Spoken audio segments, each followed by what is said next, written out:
کسی بھی وبا، وائرس اور آفت کی صورت میں یا اس طرح کی متعدی بیماری کی صورت میں نبی رحمت آقا دو جہاں کریم نبی علیہ السلام نے بہت ساری تعلیمات جو ہیں وہ امت کو بیان فرمائی ہیں۔ جیسا کہ آج کل کرونا کے حالات پیدا ہو چکے ہیں اور بار بار جو ہے وہ SOPs پہ عمل کرنے کا کہا جا رہا ہے، ہاتھ دھونے کا کہا جا رہا ہے، تو آج جتنی بھی WHO نے یا دیگر ادارے یا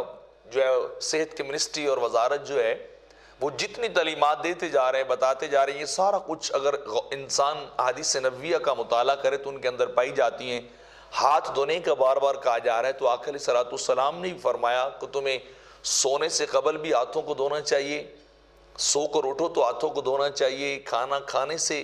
قبل ہاتھوں کو دھونا چاہیے، کھانا کھا لیا جائے تو پھر ہاتھوں کو دھونا چاہیے،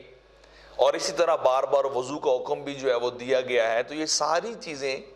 کہ ہاتھوں کو واش کیا جائے، ہاتھوں کو دھویا جائے، اگر انسان پیارے آقا علیہ السلام کی پیاری پیاری سنتوں پہ عمل کر لے تو انسان خود بخود ہی ان SOPs پہ عمل کرنے والا جو ہے وہ بن جاتا ہے۔ اسی طرح آقا علیہ السلام نے کسی بھی ایسے شخص جس کو کوئی متعدی بیماری لگی ہو جو آگے پھیل جاتی ہو، تو آقا علیہ السلام نے ارشاد فرمایا کہ تمہیں اس سے دور رہنا چاہیے، اس طرح تمہیں بچنا چاہیے جیسے انسان شیر سے اپنے آپ کو بچاتا ہے اور شیر سے دور بھاگتا ہے، تو ایسے متعدی امراض والے شخص سے، کسی بھی وائرس کی صورت میں وائرس والے شخص سے اپنے آپ کو انسان کو دور رکھنا چاہیے، کہیں ایسا نہ ہو کہ وہ بیماری اس شخص سے دوسرے جو بیمار شخص نہیں ہے، تندرست ہے، اس کی طرف جو ہے منتقل جو ہے وہ نہ ہو جائے۔ اس طرح آقا علیہ السلام نے ارشاد فرمایا کہ جب تم کسی بھی وائرس والے آدمی سے یا متعدی مرض والے آدمی سے یعنی تم ملو، تو جب اس سے تم گفتگو کرنے لگو، نیگوشیٹ کرو، تو تمہارے اور ان کے درمیان کم از کم 1 گز کا فاصلہ جو ہے وہ ہونا چاہیے، یعنی سماجی فاصلہ، سوشل ڈسٹینس جو ہے اس کو مینٹین رکھنا چاہیے، اس کو اپلائی کرنا چاہیے۔ ایسے لوگوں سے ملتے ہوئے، ایسے لوگوں سے گفتگو اور ان کے ساتھ میل جول جو ہے وہ کم کر دینا چاہیے تاکہ بیماری کے پھیلاؤ کو جو ہے وہ روکا جا سکے۔ اس طرح آقا علیہ السلام نے یہ بھی ارشاد فرمایا ہے کہ اگر کسی مقام پہ طاعون کی بیماری پھیل جائے تو باہر والے لوگوں کو اس مقام پہ نہیں جانا چاہیے، اور اس مقام اور اس محلے یا اس گلی یا اس شہر والوں کو نکل کے باہر نہیں آنا چاہیے، یعنی انٹریکشن باہم نہیں کرنا چاہیے تاکہ وہ جراثیم اور بیماری جو ہے اس کو وہیں پہ روکا جائے، کنٹرول کیا جائے، جس کو آج کل جو ہے کوارنٹائن بھی کہا جا رہا ہے، کیا جا رہا ہے کرونا کے پیشنٹس کو،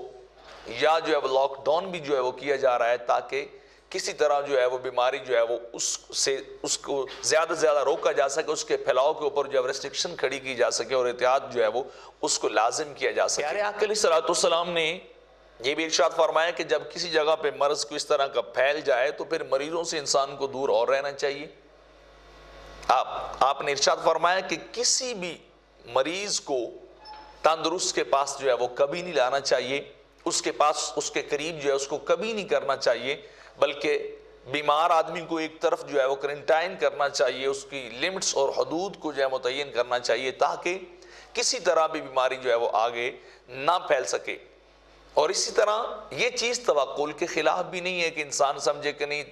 میرا اللہ پہ توکل ہے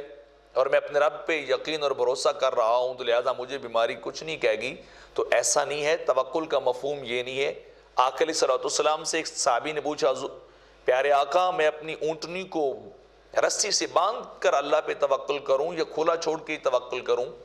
تو پیارے آقا علیہ السلام نے ارشاد فرمایا کہ پہلے تم اسے رسی کے ساتھ باندھو اور پھر اللہ پہ توکل کرو، یعنی کیا ہے کہ جو دنیا چونکہ عالم اسباب ہے، ان اسباب کو تم اختیار کرو، اپنی اطاعت جو ہے اس کو تم اختیار کرو اور پھر اس کے بعد اللہ پہ بھروسہ کرو، اللہ پہ رزلٹ اور نتیجہ جو ہے وہ چھوڑ دینا چاہیے۔ اس طرح حضرت عمر فاروق رضی اللہ تعالیٰ عنہ کا فرمان بڑا پیارا ہے۔ اسی ضمن میں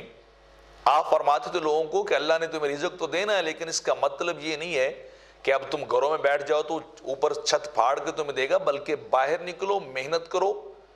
سورسز اور ذرائع اور اسباب کو اختیار کرو اور اس ذریعے سے تم جو ہے رزق کماؤ، چونکہ